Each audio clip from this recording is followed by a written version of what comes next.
அரூரில் நடைபெற்ற டிவிகே பொதுக்கூட்டத்தில் ஏற்பட்ட நெரிசல் காரணமாக பலர் உயிரிழந்த அதிர்ச்சியூட்டும் சம்பவத்திற்கு பிறகு கட்சி தலைவர் விஜய் அவர்கள் மிகுந்த வேதனை மற்றும் துயரத்தில் மூழ்கியுள்ளார்.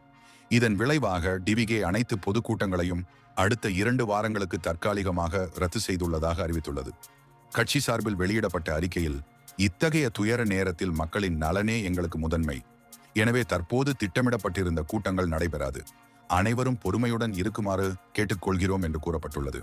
முன்பு வெளியிடப்பட்ட அட்டவணைப்படி அக்டோபர் 5ஆம் தேதி வேலூர் மற்றும் ராணிப்பேட்டை, அக்டோபர் 11ஆம் தேதி புதுச்சேரி மற்றும் கடலூர், அக்டோபர் 18ஆம் தேதி தூத்துக்குடி மற்றும் திருநெல்வேலி, அக்டோபர் 25ஆம் தேதி திருப்பூர் மற்றும் ஈரோடு ஆகிய இடங்களில் விஜய் அரசியல் கூட்டங்களை நடத்த திட்டமிடப்பட்டிருந்தது.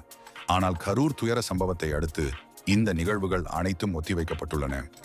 எனினும் அரசியல் வட்டாரங்களின் தகவல் படி அக்டோபர் மாதம் 3வது வாரம் அல்லது 4வது வாரம் முதல் மீண்டும் விஜயின் பொதுக்கூட்டங்கள் தொடங்கும் வாய்ப்பு உள்ளதாக கூறப்படுகிறது.